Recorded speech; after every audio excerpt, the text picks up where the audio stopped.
Hello viewers, welcome to learn for teacher. তো তোমাদের কিন্তু 2017 সালে যে সমস্ত ক্যান্ডিডেটরা কোয়ালিফাই করেছো, তাদের যাদের প্যানেলের নাম রয়েছে তাদের কিন্তু পরবর্তী পদক্ষেপ হচ্ছে কাউন্সিলিং এবং স্কুল চয়েস। তো আজকে তোমাদেরকে কাউন্সিলিং সম্পর্কে একটা গুরুত্বপূর্ণ আপডেট দিতে চলেছি।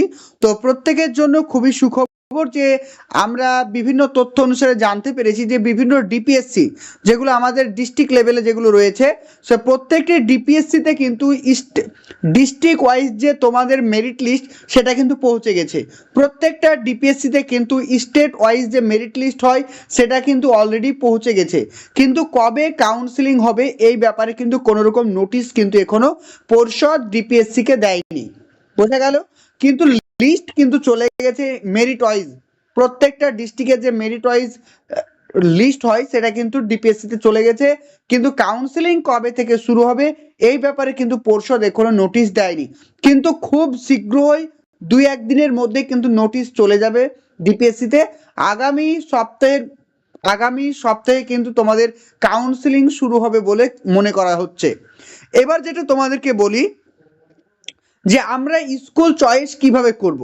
আমি অনেকজন টিচারের সঙ্গে কথা বলে দেখলাম যারা অলরেডি স্কুল চয়েস করেছে এবং তাদের কাছে বিভিন্ন অভিজ্ঞতা আমি নিলাম।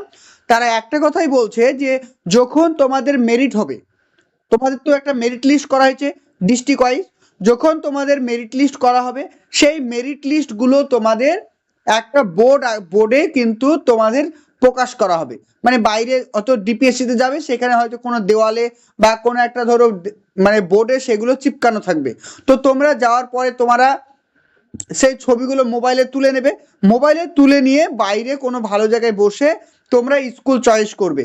স্কুল চয়েস তোমরা তো আগে থেকে নিশ্চয় গুগলে হোক বিভিন্ন জায়গাতে হোক খোঁজ নিচ্ছ যে তোমার নিয়ারেস্ট স্কুল কোনটা। তো সেই লেভেলে তুমি নামগুলো খুঁজবে, নামগুলো খুঁজে তুমি খাতাতে 1 2 3 4 করে পছন্দগুলো তুমি লিখে রাখবে। মিনিমাম 10 থেকে 15টা তুমি পরপর সাজিয়েছো। এবার যেটা তোমার কাজ হচ্ছে, যখন তোমাকে এবার ডাকা হবে কিভাবে, এবার তোমাকে ডাকা হবে তোমার র্যাঙ্ক অনুযায়ী। সেখানে র্যাঙ্কটা কিভাবে করা হবে, সেখানে কিন্তু এসসি এসটি ওবিসির কোনো র্যাঙ্ক নেই। বোঝা গেল? সেখানে এসটি ওবিসি এইভাবে র্যাঙ্ক হয় না, সেখানে র্যাঙ্ক করা হয় তোমার টোটাল স্কোরের উপর ভিত্তি করে। যেটা আমি শুনলাম, ধরো টোটাল স্কোর তুমি পেয়েছো, একজন পেয়েছে 35, কেউ পেয়েছে 34, এইভাবে সাজানো হয় 35 34 33 32, এইভাবে কিন্তু পরপর সাজানো হবে। এক্ষেত্রে যারা জেনারেলে সিলেকশন হয়েছে তারা কিন্তু আগে সুযোগটা পাবে, কারণ তাদের স্কোরটা বেশি। যাদের যত স্কোর বেশি তারা কিন্তু আগে কাউন্সিলিং এ সুযোগ পাবে, তারা কিন্তু স্কুল চয়েস আগে করবে, এটা কিন্তু মাথায় রেখো। তাই তারা কিন্তু নিজের পছন্দ মতো স্কুল পাবে যাদের র্যাঙ্ক ভালো আছে। আর যাদের নিচের দিকে র্যাঙ্ক আছে তারা কিন্তু পছন্দ মতো স্কুল না পেতেও পারে, এমনকি তারা অন্য ডিস্ট্রিক্টে গিয়েও তাদেরকে জব করতে হতে পারে। এটা হচ্ছে কথা। বোঝা গেল? তাহলে এইভাবে কিন্তু তোমরা কাউন্সিলিং করবে। আর প্রত্যেকটা ডিস্ট্রিক্টের যে স্কুলের যে লিস্ট রয়েছে সেগুলো বিভিন্ন জায়গা থেকে কালেক্ট করে নাও। তো আমার কাছে আমার মুর্শিদাবাদ ডিস্ট্রিক্টের লিস্ট রয়েছে।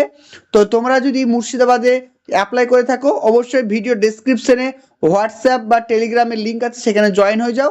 আমি তোমাদেরকে সেখানে মুর্শিদাবাদের যে স্কুলের যে লিস্ট সেটা কিন্তু দিয়ে দেবো। তো তোমরা কিন্তু সেখান থেকে পুরো মুর্শিদাবাদ ডিস্ট্রিক্টে কতগুলো স্কুল আছে, কোন সার্কেলে স্কুল আছে, সমস্ত কিছু তোমরা সেখান থেকে জানতে পারবে। ক্লিয়ার?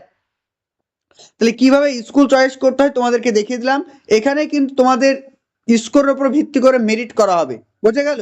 এখানে কিন্তু এসসি এসটি ওবিসি বলে কিছু নেই। যে যত স্কোর ভালো করেছে তার নাম কিন্তু তত আগে আসবে এবং তাকে কিন্তু ডাকা হবে, তারপরে সে কিন্তু কোন স্কুলটি নিতে চায় সেটাতে এইভাবে টিক মারবে। বাস, এইভাবে তোমাদের স্কুল চয়েস করতে হবে।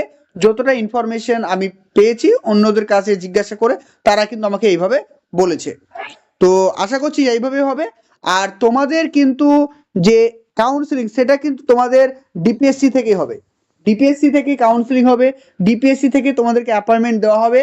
একটু ধৈর্য ধরো, আশা করছি সামনে উইক থেকে কিন্তু তোমাদের কাউন্সিলিং শুরু হয়ে যাবে। প্রত্যেকটা ডিস্ট্রিক্টে কিন্তু যে স্টেট ডিস্ট্রিক্ট ওয়াইজ যে মেরিট লিস্ট সেটা কিন্তু সাবমিট করা হয়ে গেছে। ক্লিয়ার? তো এই ছিল আজকের একটা ছোট্ট আপডেট। তো তোমরা কেউ হতাশা হইও না, প্রত্যেকে ধৈর্য ধরো। প্রত্যেকের ডকুমেন্টস কী কী লাগবে তার উপর আমি একটা ভিডিও করেছি, ভিডিওর প্লে লিস্টে গিয়ে চেক আউট করো। সমস্ত কিছু তোমাদেরকে বলা হয়েছে, তোমরা সেগুলো মনে করে জোগাড় করে রাখো। নেক্সট তোমাদের আরও কি কি প্রয়োজন আমি সব কিছু আপডেট দিয়ে দেবো। Thank you.